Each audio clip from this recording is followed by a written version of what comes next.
பிரசங்கத்தின் முதலாவது பகுதியை முதலிலே முடித்து விட்டோம். දේශනාවේ පළවෙනි කොටස කලින් ඉවර කරා.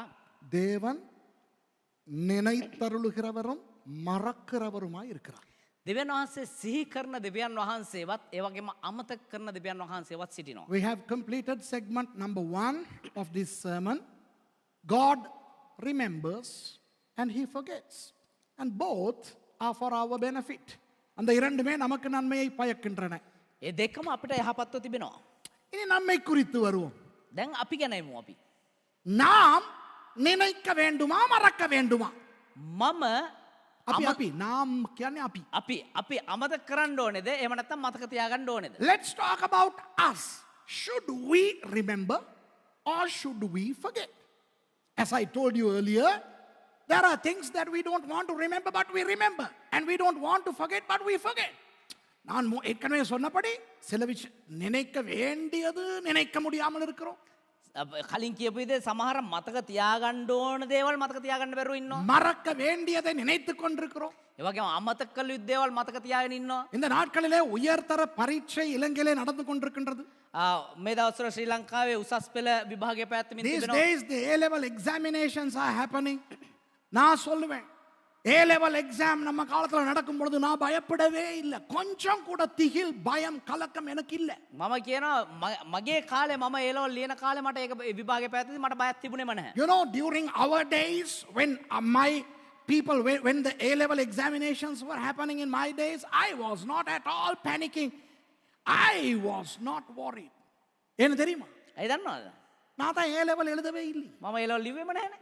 O-level ஓட நம்ம முடிஞ்சு கதை. ඕ ලෙවල් එක්කම අය කතාව ඉවරයි. I never sat for the A-level examinations. I ran away from my home after O-levels. So why should I panic when somebody else writes? இந்த நாட்களிலே A-level exam நடந்து கொண்டிருக்கிறது. இங்கேயும் ஒருத்தர் இருக்கிறார் A-level எழுதுறாங்க. பாருங்க உட்கார்ந்து இருக்கார் சந்தோஷம். මේ දවස්වල ශ්‍රී ලංකාවේ ඒලවල් විභාගය පැවැත්වෙනවා. මෙහෙත් ඉන්නවා ඒලවල් ලියන එක්කෙනෙක්. We also have a guy here who is writing the exams these days. You know, many students, they memorize, they study, and they go confidently, and after they sit there, they forget everything. நிறைய பேர் நல்லா படிச்சு நல்லா உறுதியா நானா இந்த பாடத்தை நல்லா படிச்சுட்டேன்னு போயிட்டு அங்க உட்காருவாங்க. බොහෝ දෙනෙක් හොඳට ඒවා ඉගෙනගෙන පාඩම් කරලා සේරව කරන මම හොඳට දැන් ඉගෙනගෙන ඉන්නේ කියලා ගිහිල්ලා එතන ඉඳ ගන්නවා. பரீட்சை தாள பார்த்தோன்னா blank ஆயிரும், எல்லாம் மறந்து போகும். எத்தனை பேருக்கு இந்த அனுபவம் இருக்கு? ප්‍රශ්න පත්‍රය දැක්ක ගමන් තියෙන සේරම අමතක වෙලා යනවා. How many of all have this experience where you forget everything? Oh yes, சில நேரம் ஸ்பீச் கொடுக்கிறதுக்கு සමහරලාට මේ මොකක්කාරි කතාවක් கதனையா පාතන්න. சில நேரம் சொல்லுவாங்க நீங்க தான் இதெல்லாம் பேசணும்னு, அவங்க எல்லாம் ரெடி ஆயிட்டு மேடையில வந்தோன்னா அப்படின்னு மறந்துடுவாங்க. සමහරු කියනවා මේ ඔයා තමයි ගිහලා අද මේ කතාව පාත්තන්න ඕනේ කියලා සේරම සූදානම් කරලා අවම පස්සේ එතනට ගොත ගහනවා. சில பேர் எழுதி கொண்டாந்து வச்சுட்டு கண்ணை மூடிக்கிட்டு பேசுவாங்க அதை வாசிக்காம, இல்லையா? සමහරු ලියාගෙන ඇවිල්ලි වෙලා ඇස් වහගෙන කතා කරන එක දිහා බලන්නේ නැතුව. Some people write what they are going to say, but after coming here they forget, they close their eyes. You see, you know, sometimes this forgetfulness is horrible. சில நேரம் இந்த மறதி ஒரு ஒரு ஒரு சனி. සමහරලාට මේ අමතක වීම ඇවිල්ලා එක හෙනහුරේ. சரிதானே சொல்றது? சில நேரம் மறக்க வேண்டியது ஞாபகத்திலேயே வந்துகிட்டு இருக்கும். සමහර වෙලාවට අමතක කළ යුතු දේවල් මතකයට එමින් තිබෙනවා. Sometimes things that we want to forget, we don't. We remember. And in awkward moments, these things come to our memory. சில நேரம் நல்லா சந்தோஷமா இருப்போம்.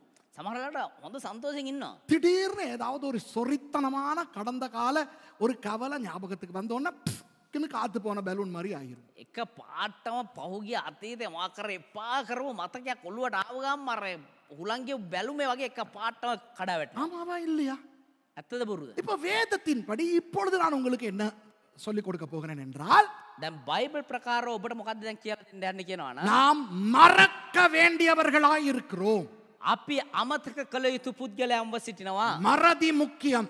අපිට අමතක කිරීම වැදගත්. And now I am going to speak to you on the topic that we must forget.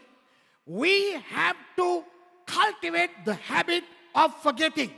இந்த மறக்க வேண்டியதை மறக்கத்தான் வேண்டும். අමතක කළ යුතු දේවල් අමතක කරන්න තමා ඕනේ. ஆனால் நான் உங்களுக்கு 4 விடயங்கள் சொல்லிக் கொடுக்க போகிறேன்.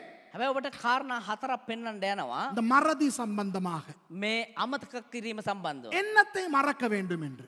මොනවද අමතක කරන්න ඕනි කියලා. I'm going to show 4 Bible verses and I'm going to show you what God wants us to forget. Okay? We have to be very careful in forgetting because we have to forget only those that the Lord is asking us to forget, not other things. ஆண்டவர் எதை மறக்க சொல்லுகிறாரோ அவற்றை மாத்திரம் தான் மறக்க வேண்டும். දෙවියන්වහන්සේ මොනවද අමතක කරන්න කියන්නේ ඒවා විතරයි තමයි අමතක කරන්න. பிலிப்பியர் 3:13 வாசிப்போம். පිලිප්පි 3:13 වෙනි පදේ කියවමු. Let's read Philippians chapter 3 verse 13. சகோதரரே அதை பிடித்துக் கொண்டேன் என்று நான் எண்ணுகிறதில்லை, ஒன்று செய்கிறேன், பின்னானவைகளை மறந்து முன்னானவைகளை நாடி கிறிஸ்து இயேசுவுக்குள் தேவன் அழைத்த பரம அழைப்பின் பந்தய பொருளுக்காக இலக்கை நோக்கி தொடருகிறேன். සහෝදරයනි මම තවමත් අල්ලා ගතිමි නොසිතමි. නමුත් එකක් කරමි. එනම් පස්සෙන් තිබෙන දේ මතක නැතිකොට ඉස්සරහට තිබෙන ඒවා දෙසම බලාගෙන යමින්. Brethren, I count not myself to have apprehended, but this one thing I do, forgetting those things which are behind and reaching forth unto those things which are before, I press toward the mark for the prize of the high calling of God in Christ Jesus. இந்த வசனத்தை நான் உங்களுக்கு விளக்கப்படுத்த விரும்புகிறேன். මේ පදේ මම ඔබට විස්තර කරන්න කැමතියි. பின்னானவைகளை மறந்து முன்னானவைகளை நாடி தொடருகிறேன். පිටුපස දේ අමතක කර ඉදිරිය දිහා බලාගෙන දුවනවා. Forgetting what's behind, looking towards what's ahead, I am pursuing. Here are the 3 things the Apostle Paul is teaching us. Pavul அடியார் நமக்கு கற்றுக் கொடுக்கிற 3 காரியங்களை கவனியுங்கள். පවුල් තුමා අපිට පෙන්වනවා කාරණා 3ක් දිහා අවධානය යොමු කරන්න. பின்னானவைகளை மறக்க வேண்டுமா? පසුපස දේ අමතක කළ යුතුයි. கவனியுங்கள், இது பின்னான கெட்ட விஷயங்களை மாத்திரமல்ல, நல்ல விஷயமா இருந்தாலும் பின்னானவைகளை மறக்க வேண்டுமா? ඒ කියන්නේ පසුගිය නරක දේවල් විතරක් නෙමෙයි යහපත් දේවලුත් එක්කම අමතක කරන්න කියලා කියන්නේ. He does not qualify as to whether the negativities of the past, no, whether they are negativities or positivities, whatever of the past I am forgetting. Why? Because this pertains to my running. ஏனென்றால் இது என்னுடைய ஓட்டம் சம்பந்தமானது. ඒ කියනවා මේක මගේ දිවීම සම්බන්ධව. கிறிஸ்தவ ஓட்டம், කිතුණු දිවීම, கிறிஸ்தவ ஊழியம், කිතුණු සේවය. இதற்கு பாதகமாக கடந்த கால எதுவுமே நமக்கு வரக்கூடாது. මේකට බාධාක් විදිහට පහුගිය දේවල් පැමිණෙන්න හොඳ නැහැ. You know, this is talking about our Christian walk, our ministry. இப்போ என்ன எடுத்துக்கொள்வோம், உதாரணம் என்ன சுரேஷ் எடுத்துக்கிறோம். අපේ දේවකතිවරයා උදාහරණයක් විදිහට ගමු. Let's take me for example. I am proceeding forward in my Christian ministry, okay? என்னுடைய கிறிஸ்தவ ஊழியத்திலே நான் முன்னோக்கி போய் கொண்டிருக்கிறேன். මගේ කිතුණු සේවය මම ඉදිරියට ගමන් කරමින් ඉන්නවා. பிசாசுக்கு என்ன வேணும்? යක්ෂයාට මොනවද ඕනේ? எவ்வளவு வேகமா ஓடுறேங்கிறது இல்ல, කවුද வேගෙන් දුවන්නේ කියන එක නෙමෙයි. කොච්චර වේගෙන් යනවාද කියන එක නෙවෙයි. The devil is not interested in the speed that I am going. He is only perturbed over the fact that I am proceeding. அவனுக்கு இருக்கிற ஒரே பிரச்சனை நான் முன்னுக்கு போய்கிட்டே இருக்கிறேன். උට දෙන එකම ප්‍රශ්නේ මම ඉස්සරහට ගමන් කරනවා කියන එක. ஒண்ணு என்னைய பின்னுக்கு கொண்டாடணும், එක්කම ආව පිටිපස්සට තල්ලු කරන්න ඕනේ. அது கஷ்டம். ඒක අමාරුයි. குறைஞ்சபட்சம் என்னைய நிறுத்தணும். අඩුම තරමින් මාව නවත්තන්න ඕනේ. You know, the devil would want to take me, draw me back, but it's very difficult, impossible. But he would try to stagnate me, stop me. Okay? அப்ப என்ன செய்வான்? ඒතර මොනවද කරන්නේ? கடந்த காலத்தில் இருக்கிற நன்மைகளையும் தீமைகளையும் கொண்டு வருவான். පසුගිය කාලේ තිබෙන්නව යහපත් දේවලුත් හොඳ දේවලුත් ඉදිරියට ගේනවා. යහපත් අයහපත්. අයහපත් යහපත් දේවලුත් හොඳ දේවලුත් කියන්නේ අර පෙරදිග අපරදිග වගේ. හරිද? යහපත් දේවලුත් ගේනවා, අයහපත් දේවලුත් ගේනවා. நல்லதையும் கொண்டு வருவான், கெட்டதையும் கொண்டு வருவான். He will bring good things of my past and bad things of my past. You know, there have been some good things in my past also. என்னுடைய கடந்த காலத்திலே சில நல்லதும் இருக்கு, எல்லாமே கெட்டதுன்னு நினைக்காதீங்க. මගේ පසුගිය කාලේ සමහර හොඳ දේවලුත් තියෙන හැමදේම අයහපත් කියලා හිතන්න එපා. நானும் நேர்மையா கொஞ்சம் சில இடங்கள்ல வேலையெல்லாம் செஞ்சிருக்கிறேன். මමත් හරියාකාරව කෙලින් පුද්ගලයෙක් විදියට පහුගිය කාලේ වැඩ කරපු අවස්ථාවනුත් තියෙනවා. You know, there have been times when I was a employee of some company and I did those things good. Okay சில நேரம் நல்லா வேலை செஞ்சிருக்கிறேன் ஒரு மேனேஜரா வேலை செஞ்சிருக்கிறேன் මැනේජර් කෙනෙක් විදිහට සමහරවල් හොඳට වැඩ කරලා තියෙනවා. அப்போ சில நேரம் இப்போ பிசாசு அந்த ஞாபகத்தை கொண்டு வருவான். සමහරලාට යක්ෂයා ඒ මතකය අරන් එනවා. நான் தான் நல்லா மேனேஜரா இருக்க தெரிஞ்சவன் ஆயிடுச்சு. මම හොඳ මැනේජර් කෙනෙක් විදිහට ඉන්න පුළුවන්කම තිබුණු කෙනෙක්නේ. அந்த மாதிரி நான் இந்த சர்ச்சை ஏன் ரன் பண்ண கூடாது? ඇයි මං ඒ විදිහට මේ සභාව නඩත්තු කරන්න හොඳ Since නැත්තේ? I have had the experience of being a good area manager, why can't I run the church the way I used to manage those days? Now look, that may be a good thing from the past, but Paul says, forget it. அது கடந்த காலத்திலிருந்து வந்த ஒரு நல்லதா இருக்கலாம். ඒක පහුගිය කාලේ ඉඳලා ආපු යහපත් දෙයක් වෙන්න පුළුවන්. ஆனால் பவுலடியார் சொல்கிறார், அதை மறந்துரு ப்ளீஸ். හැබැයි පවුල්තුමා කියනවා ඒක අමතක කරන්න. நீ முந்தி மேனேஜரா இருந்ததை மற. ඔයා කලින් මේ මැනේජර් කෙනෙක් විදිහට ඉරපු එක අමතක කරන්න. முந்தி மேடைகள்ல ஏறி நீ பாடினதையும் கிட்டார் அடிச்சதையும் மற. அதை இங்க கொண்டராத. ඔයා ඉස්සර ඒ වේදිකාවල නැගලා සින්දු කියපේ වාදනය කරපේ අමතක කරන්න ඒක මෙහෙට ගෙන්න එපා. கடந்த காலத்துல இருக்கிற சில நல்ல விஷயங்களை கூட தெய்வமே கொண்டு வந்துராத இங்க. අනේ දෙයනේ අර පහුගිය කාලේ තිබ්බ හොඳ දේවල් උනත් ඒ දේවල් මෙහෙට ගෙන්න එපා. So the Bible is admonishing us, servants of God, for heaven's sake, don't bring the things of the past, whether they are good or bad, to your race. இப்ப பாருங்க ஒரு ரேஸ் ஓடிக்கிட்டு இருக்கிறோம். දැන් එක තරඟයක් දුවගෙන ඉන්නේ. பார்த்துக்கிட்டு இருக்கிற குரூப்ல எங்களுக்கு ரொம்ப நெருக்கமான ஒரு மாமி இருக்குது. දැන් බලා ඉන්න අයගෙන් එක්කෙනෙක් ඉන්නවා අපිට ඉතා සමීපව නැන්ද කෙනෙක්. நல்ல மாமி. හොඳ නැන්දා. இப்பதான் அபுதாபில இருந்து வந்திருக்குது நம்ம ரேஸை பார்க்க. දැන් තම මේ අපේ රේසේ බාන්න අබුඩාබි වල ඉඳන් ඇවිල්ලා ඉන්නේ. அப்ப நான் ஓடிக்கிட்டு இருக்கிறாள் அந்த மாமியை பார்த்து, ஹாய் மாமி எப்படி வந்தீங்க எப்ப வந்தீங்கன்னு கேட்டாலும் ரேஸுக்கு அது தடை. දැන් අපි දුවගෙන ඉන්න ගම අනේ නැන්දේ කොහොමද කවද්ද ආවේ කියලා ඇහුවත් ඒක අපේ ගමනට බාධා දීවීමට බාධාවක්. If I am running a race and if there is a very nice auntie that is seated there, and if I pause my race to say hi, then I am losing.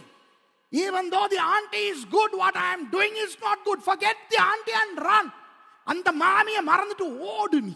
ඒ නැන්දව අමතක කරලා දුවපන්. வணங்குதா உங்களுக்கு? තේරෙනවද? கடந்த காலத்து நல்ல மாமிகள், පහුගිය කාලේ හිටිය හොඳ නැන්දම්මලා, நல்ல மாமாக்கள், හොඳ මාමලා, நல்ல அண்ணாமார், හොඳ අයියලා, நல்ல அக்காமார், හොඳ අක්කලා, நல்ல தொழில்கள், හොඳ රැකියා, நல்ல அனுபவங்கள் හොඳ අත්දැකීම් எல்லாத்தையும் மறந்து முன்னானவைகளை நாடி தொடருங்கள். ඒ හැම දේම අමතක කරලා ඉදිරියේ බලාගෙන ගමන් කරන්න. ஊழியத்திலே, සේවයේ, கிறிஸ்தவ வாழ்க்கையிலே. කිතුණු ජීවිතේ. Okay?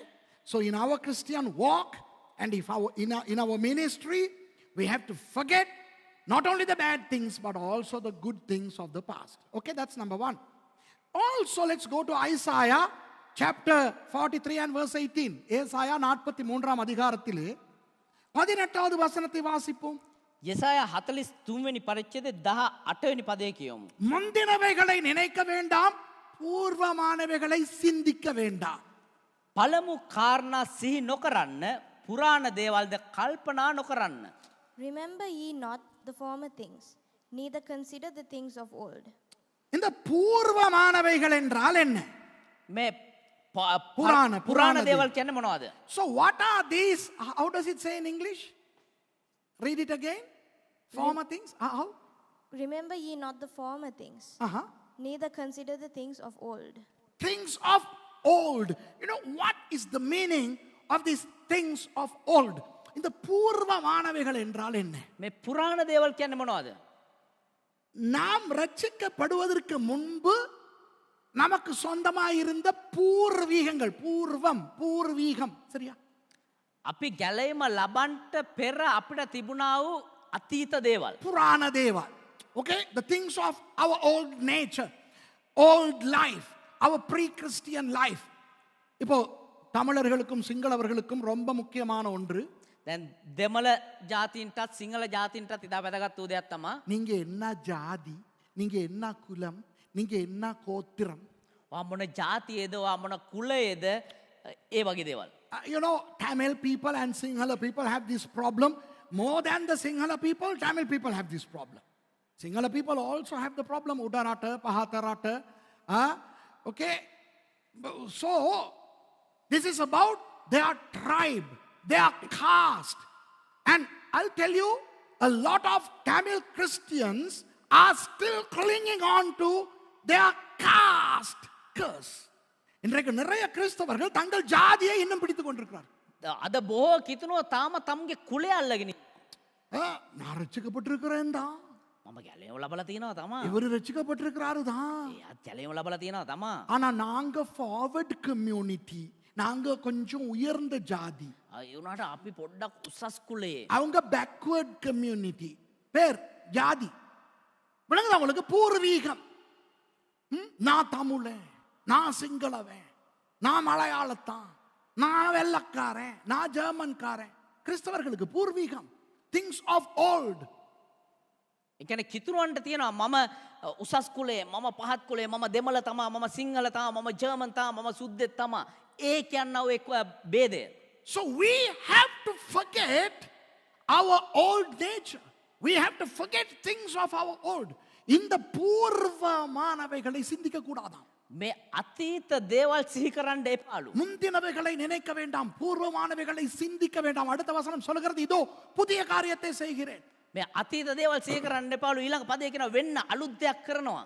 So Christians, please, for heaven's sake, don't remember the things of your old nature, the things of your pre-Christian era. உங்கள் ரட்சிப்புக்கு முந்தின வாழ்க்கையை நினைத்துக் கொண்டிருக்க வேண்டாம். ඔබ කිතුනුවෙක් වෙන්න කලින් ඔබේ ජීවිතය සිහි කරන්න එපා. அந்த பூர்வீக காரியங்கள் உங்களை இன்று பாதிக்க வேண்டாம். ඒ පුරාණ දේවල් අද දවසේ ඔබට බාධාවක් වෙන්න හොඳ නැහැ. வேதம் தான் சொல்லுகிறது. බයිබලේ තමයි කියන්නේ. 2 கொரிந்தியர் 5:17க்கு போவோமா? 2 කොරින්ති 5:14 යන්ද. Let's go to 2 Corinthians chapter 5 and let's read verse 17. இப்படி இருக்க ஒருவன் கிறிஸ்துவுக்குள் இருந்தால் புது சிருஷ்டியாயிருக்கிறான், பழையவைகள் ஒளிந்து போயின, எல்லாம் புதிதாயின. එබැන් යමෙක් ක්‍රිස්තුස් වහන්සේ තුළ සිටින්නේ නම් ඔහු අලුත් මැවිල්ලක්ය. පරණ දේ පාව ගියේ මෙන්න සියල්ල අලුත් වී තිබේ. Therefore, if any man be in Christ, he is a new creature. All things are passed away. Behold, all things are become new. Now, old what? Old what? Come on, tell me, read it again. Read that bit. Old what? Things. Again, old what? Things. Things. Everybody, if you know English or not, I don't care. Just say with me. Old things. Come on, tell me. Old things. எல்லாம் தமிழ்ல சொல்லுங்க, சிங்கள ஆக்களும் தமிழ்ல சொல்லுங்க, சிங்கள தெமலங்கியாண்ட. பழையவைகள் எல்லாம் ஒளிந்து போயிது. சொல்லுங்க. පළවෙනිවල එල්ලම් මුඩ. දැන් ඔක්කොම සිංහලෙන් කියමු. පරණ දේ පරණ දේ පහවිය. පහව ගියේ. සියල්ල අලුත් උනේ. සියල්ල අලුත්. பழையவைகள் ஒளிந்து போயின, எல்லாம் புதிதாயின. ஓகே, பழையவைகள் ஒளிந்து போயின, எல்லாம் புதிதாயின. පරණ දේ පාව ගියේ සියල්ල අලුත් වී තිබේ. Old things are gone, everything has become new. So what about the old curses? You know what? Some people, they know this verse, but they still say, no. Our generation curse is still not passed away. It's there. பழையவைகள் ஒளிந்து போயினான்னு இருக்குது பைபிள்ல. පරණ දේ පාව ගියේ කියලා බයිබලේ තියෙනවා. ஆனா பரம்பரை சாபம் மட்டும் இன்னும் போகலையா? හැබැයි පරම්පරා ශාප විතරක් තාම ගියේ නැල්ලු. அதை மாத்திரம் இன்னும் முடிச்சுக்கிட்டு இருக்கணுமா நாங்க? ඒක විතරක් තාම අපි මේ අපිව පන්නගෙන ඉන්නවලු. ஒருத்தர் எனக்கு எழுதியிருக்காரு நேத்து முந்தின நாள். ඊයේ පෙරේදා දේවදාසට කෙනෙක් ලියලා அந்த දෙනවා. சாபங்கள் இல்லைங்கிற அந்த வீடியோவுக்கு ஒருத்தர் கமெண்ட் போட்டிருக்காரு. අර ශාපයන් නැහැ කියන්න ඔය දේශනාවට එක්කෙනෙක් කමෙන්ට් එකක් දාලාලු. இல்லையா, படிப்படியா தானா அந்த பரம்பரை சாபம் இல்லாம போய் கடைசியா தானா ரட்சிக்கப்பட போறோம் நாங்க. එහෙම නෙමේ, පිළිවෙලෙන් මේ පියවරෙන් පියවරට තමයි මේ ශාප සේරම අවසන් වෙලා ගිහිල්ලා තමාලු අපි අවසානටලු ගැලවීම ලබන්නේ. அந்த இறையியல் எனக்கு இன்ன வரைக்கும் தெரியாது. ඒ දේව ධර්මයේ අද වන්තුරුම දේවදාසයා දන්නේ නැහැ. Somebody has commented to my message that there is no generational curse, saying that no, you're wrong, because salvation doesn't come at the time you accept Jesus. It's a progressive thing. I mean, according to my theology, the process is not salvation, the process is sanctification. You are saved when you accept Jesus as your personal savior. இயேசுவை நீங்கள் இரட்சகராக ஏற்றுக்கொள்ளும் பொழுது நீங்கள் இரட்சிக்கப்பட்டு விட்டீர்கள். යේසුස් ක්‍රිස්තුස් වහන්සේ ගැලවුම් කාර්යය විදිහට ඔබ පිළිගත්තයින් පසු ඔබ ගැලවීම ලැබුවා. அதற்கு பிறகு நாம் பரிசுத்தமாக்கப்பட்டு கொண்டு வருகிறோம். ඊට පසු අපිව සුද්ධ කරමින් තමයි පැමිණෙන්නේ. விளங்குதா? கடைசியா ரட்சிக்கப்பட போறது இல்ல நாங்க. අවසානයේ අපි ගැලවීම ලබන්න යන්නේ නැහැ. என்ன கதை இது? මොන කතාවද இந்த මේ? பரம்பரை சாபம் கிடையாது. මේ පරම්පරා ශාපය කියලා දෙයක් නැහැ. There is nothing called generational curse to us, those who are in Christ. கிறிஸ்துவுக்குள் ரட்சிக்கப்பட்டவர்களுக்கு அது கிடையாது. ක්‍රිස්තුස් වහන්සේ තුළ ගැලවීම ලැබුවව අයට නැහැ. ஆகவே பழையன எல்லாம் அழிந்து போயின. ඒ නිසා පරණ සියල්ල පහව ගියේය. பழைய வேதனைகள், පරණ වේදනා, பழைய கசப்புகள், පරණ තිත්ත දේවල්, பழைய பாவங்கள், පරණ පාපයන්, பழைய லட்சியங்கள், பரமார்த்த. පරණ පරමාර්ථ, So old ambitions, old purposes, old volitions, old expectations, old hurts, all things are passed away. Everything has become new because of salvation. Glory to God. Give the Lord a good hand clap. ஆண்டவருக்கு ஒரு நல்ல கரகோஷத்தை நாங்கள் கொடுப்போம்.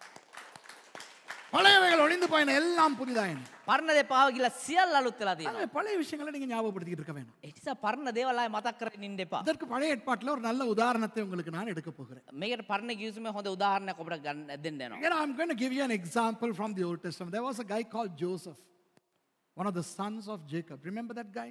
Young boy, the dreamer. யோசேப்பு ஞாபகம் இருக்கிறதா? யாக்கோபினுடைய மகன், යෝසප මතකද යාකොබ්ගේ පුතා, சொப்பனக்காரன். සීන දකින්න. அவருக்கு 11 சகோதரர்கள் இருந்தார்கள். ඔහුට සහෝදරයන් 11ක් හිටියා. He had 11 brothers and one sister, and 10 out of the 11 brothers conspired against him and tried to even kill him. அந்த 11 சகோதரர்களில் 10 பேர் யோசேப்பை கொல்லவே நினைத்தார்கள். ඒ සහෝදරයන් 11 දෙනාගෙන් 10 දෙනෙක්ම යෝසෙප්ව මරන්නම හිතුවා. அப்புறம் மூத்த அண்ணா தான் சொல்றாரு, இவனை கொல்ல வேணாம், அப்படி ஒரு குழியை வெட்டி உள்ளுக்கு போட்டுருவோம். එතකොට ඒ වැඩිමහල් සහෝදරයා තමයි කිව්වේ මෙයාව මරන්න එපා, වලක් කපලා වෙලා ඒකට දාමු. உங்களுக்கு எப்படி இருக்கும் உங்களுக்கு அப்படி நடந்தா? ඔබට කොහොම තියෙද? ඔබට එහෙම සිද්ධ Hey, වුණා. hey, how would you feel if that happens to you? Now you see, now we go on trips and tours, don't we? Those of us who are here. இப்போ இங்க இருக்கிறவங்க நாங்க சில ட்ரிப் போவோம் தானே இல்லையா? දැන් මෙහෙ ඉන්න අපි සමහර ලාවට චාරිකාවන් යනවා. திடீர்னு அன்னைக்கு நாங்க பஸ்ல ஏறி எல்லாரும் அந்த குளிக்கிறதுக்கு போனோம், ஞாபகம் இருக்கா? එක දවස මේ ළඟ දවසක එකපාරට අපි සේරම නැගලි වෙලා මේ ළඟ නාන්න තැනකට ගියා. One day we all guys got together and we went. Remember you came there? Huh? Remember? We went. Now imagine you, all of a sudden after going there, you find out that the rest of the people are trying to kill you in that stream. திடீர்னு அந்த பயணம் நாங்கள் போவோம் குளிக்கிறதுக்கு. அረ பிரிமியாயகி கொல்ல செட்டுகி. දැන් එකපාරට අපි කට්ටිය යනවා ඒ ගමනක් නාන්න.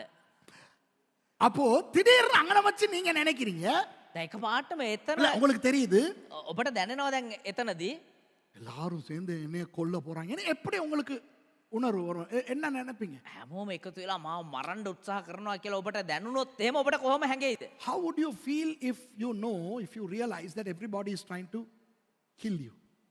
Now, it is still okay because they are not your own siblings. அப்படி எல்லாரும் கொல்ல நினைச்சா அது பிரச்சனை தான், இருந்தாலும் பரவாயில்ல, இவங்க கூட பிறந்த சகோதரர்கள் இல்லை. එහෙම මරන්න හිතුවත් ඒක ප්‍රශ්නයක් තමයි, කමන්නේ මේ එකට ඉපදුණු සහෝදරයෝ නෙමෙයිනේ. யோசேப்பை கொல்ல நினைத்தது, அந்த குழியிலே போட்டது சொந்த சகோதரர்கள்.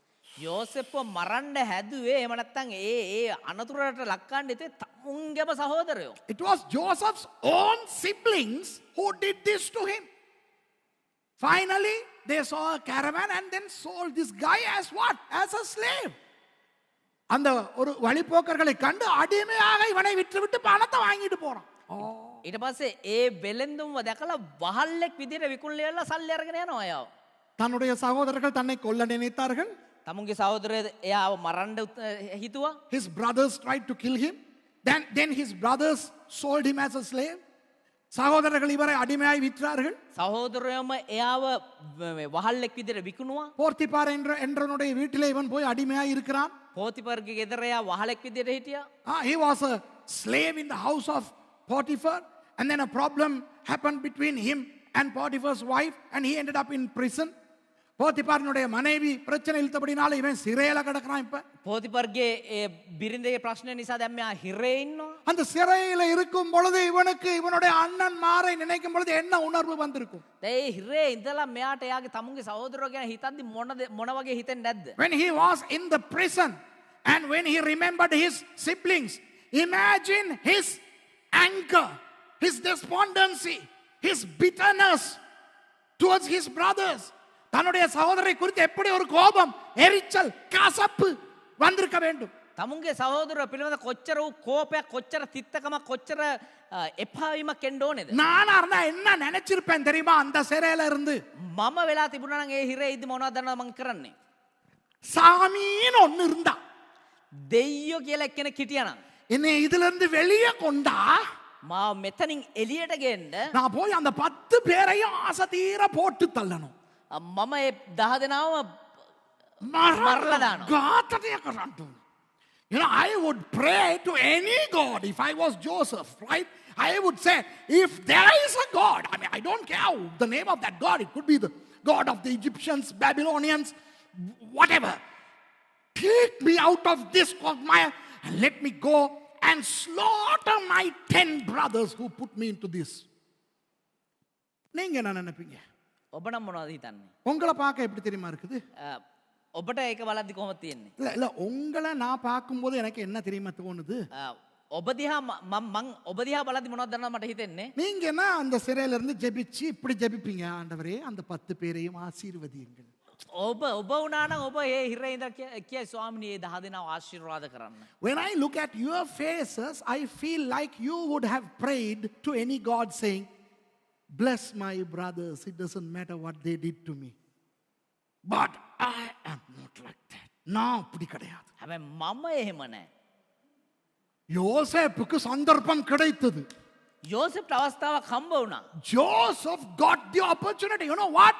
From the dungeon, he became the prime minister of Egypt. அந்த சிறையிலே பாதாள சிறையிலே இருந்தவன் எகிப்தின் பிரதம மந்திரியாய் ஆகிவிட்டான். ඒ හිරේ හිටපු කෙනා ඊජිප්තුවේ අගමැතිවරයා වුණා. என்ற தெய்வமே, எப்படி இருக்கும் அவனே? அது நானா இருந்தா என்ன ஆகியிருக்கும்? ඒ මම වෙලා තිබුණා නම් කොහොමද ඒ? ஆதியாகமம் புத்தகத்துல இப்படி நீங்க வாசிப்பீங்க, அது நானா இருந்தா. ඒ මම වෙලා තිබුණා නම් උප්පත්ති පොත ඔබ මෙහෙම කියවයි. You know, if it was me, you would have read this story like this in the book of Genesis. ஒரு நாள் யோசேப்பு பார்வோனிடத்திலே சென்று දිනක් ජෝසප් පාරාවෝ ඉදිරියේදී எனக்கு ஒரு சேனையை அழைத்துக் கொண்டு வடபுறத்துக்கு சென்று வர அனுமதி தாரும் என்று கேட்டான். මට එක සේනාවක් ලබා දෙන්න උතුරු දේශයට ගමන් කරන්න. One day Joseph appeared before Pharaoh and begged of him for permission to take an army to the northern sides of the land. And Pharaoh obliged, and thus Joseph took a huge army and paraded into Canaan all the way to Shechem. யோசேப்பு ஒரு பெரிய சேனையை அழைத்துக் கொண்டு எகிப்திலே இருந்து கானானுக்கு சென்று சீகேமுக்கு போனான். යෝසප් මහත් විශාල යුද්ධ සේනාව සමග කානාන් සිට සෙකෙම් බලා ගමන් කරා. කානාන් සෙකෙම් ස්පෙලිංග්ස් කියලා දෙනවද මේගොල්ලන්ට? කානාන් සෙකෙම් දන්නේ නැද්ද? මගේ දෙයියනේ. ඕකේ හරිද? මේ මගේ බයිබලේ නෙමෙයි නේද? හරි ඒකේ නෑ. அங்கு சென்று யாக்கோபின் புத்திரர் 11 பேரில் 10 பேர் மேல் அவனுடைய சேனை விழுந்தது, அவர்கள் செத்தார்கள். එහේ ගොස් ඒ යාකොබ්ගේ පුත්‍රයන් 11 දෙනාගෙන් 10 දෙනෙක් මතට ඒ යුද සේනාව කඩා වැටුණා. யாக்கோபையும் பெஞ்சமீனையும் மாத்திரம் அழைத்துக் கொண்டு எகிப்துக்கு திரும்பினான் யோசேப்பு. යෝසෙප් යාකොබ් සහ බෙන්ජමින් පමණක් කැඳවාගෙන ඊජිප්තු දේශයට පැමිණියා. So Joseph and the army went all the way to Shechem and slaughtered the 10 sons of Jacob, saving only one, namely Benjamin. And Joseph took back to Egypt Jacob and Benjamin. நல்ல நேரம் நான் இல்ல அந்த இடத்துல வந்தது. හොඳ වෙලාවට මම ඒ ස්ථානයේ නැහැ. அந்த இடத்துல வந்தது உண்மையான யோசேப்பு. ඒ ස්ථානයේ හිටියේ සැබෑ වූ යෝසප්. So I was not there, praise God for that. And that was Joseph. The fellow got married and to them was born a son. அவர் கல்யாணம் கட்டினாரு. ඔහු විවාහ වුණා. ஒரு மகன் பிறந்தான். එක පුත්‍රයෙක් ඉපදුණා. அந்த மகனுக்கு என்ன பேர் வச்சார் தெரியுமா? ඒ පුත්‍රයාට තිබ්බ නම මොකක්ද දන්නවද? What was the name Joseph gave to his firstborn son? Anybody? Anybody? Tell me. என்ன பேர்? யோசேப்பினுடைய மூத்த மகன் பேர் என்ன? என்ன? குமாரா? ராஜாவா? சொக்கலிங்கமா? என்னடா யோசேப்பினுடைய மூத்த மகன் பேர் என்ன? What was the name of the oldest son of Joseph? சத்தமா சொல்லுங்க, கேக்குது இல்ல? என்னன்னு? අම්මෝ නියමයි. කැමරා එකේ පෙන්වන්න එපා කවුද කියලා. ආය එයාව බලන්න නැති වෙයි මිනිස්සු. අම්මෝන් මොඅබ් ලෝත්ගේ පුතු. මේ යෝසෙෆ් මගේ දෙයනේ. මනාසේ. මනාසේ. மனசே. What is the meaning of Manasseh? මොකද්ද? Manasseh என்ற பெயரின் அர்த்தம் என்ன? මොකද්ද මනසේ කියන එකේ තේරුම? மறந்து போதல், අමතක වීම. අමතක වීම. Do you know why Joseph gave the name Manasseh to his firstborn? Joseph said, God has made me to forget the atrocities that were committed against me. Wow, wow, wow.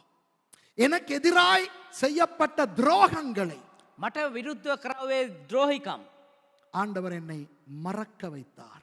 දෙවියන් වහන්සේ මට අමතක කරන්න තැබුවා. Joseph truly forgot the atrocities committed to him by his brothers, Potiphar's wife, and other people.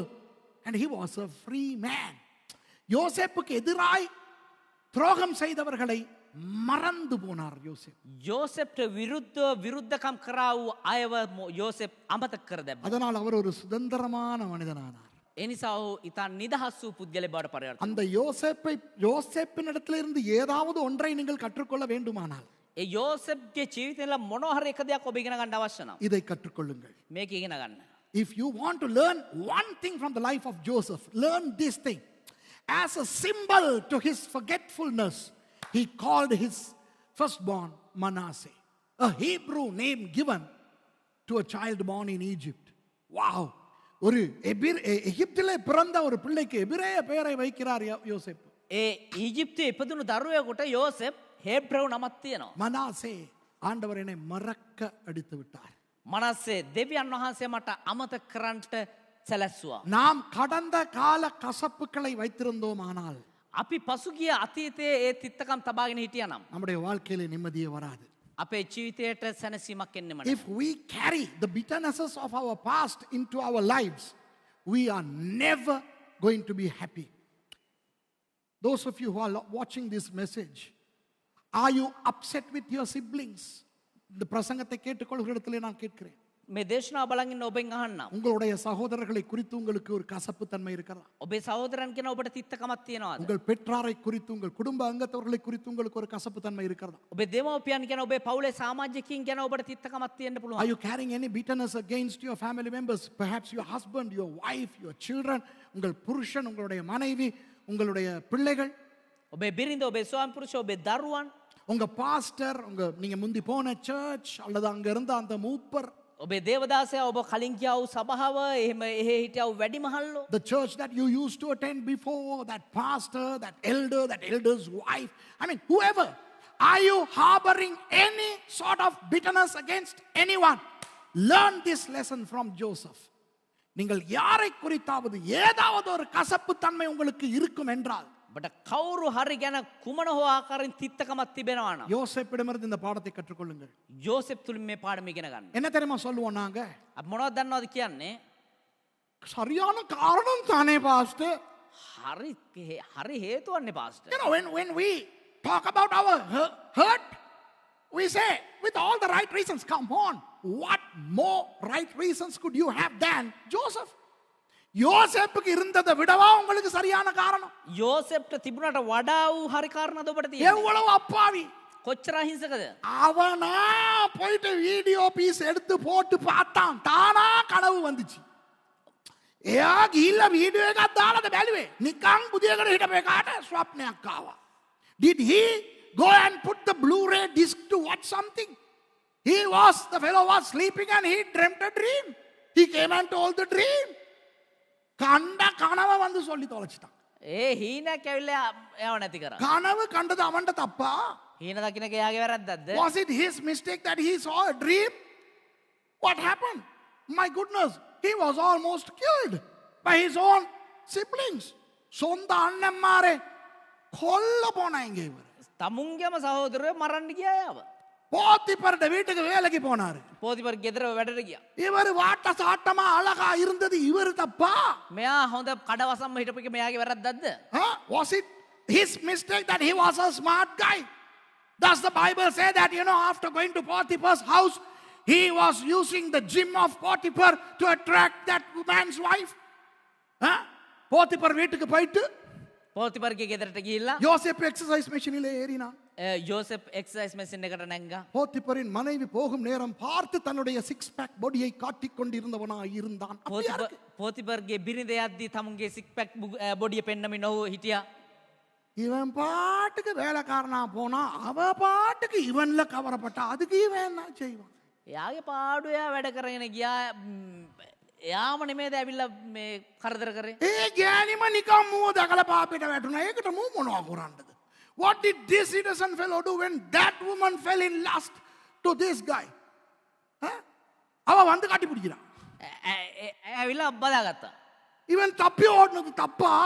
මෙයා බේරලා දුවපු එක වැරද්දක්ද? When Potiphar's wife came and hugged him, he ran away. Was it his mistake? He ended up in the jail. சிறையில விழுந்தான். பாவம், அதை விடவா உங்களுக்கு நல்ல காரணம் இருக்க போகுது? ගෙනිලා ඔය ඉරේට පව්. ඊට වඩා කරදර ඔබට තිබෙන්නේ. Are we going to have better reasons to harbor bitternesses than Joseph? If Joseph could forget and call his son Manasseh, how much more could we?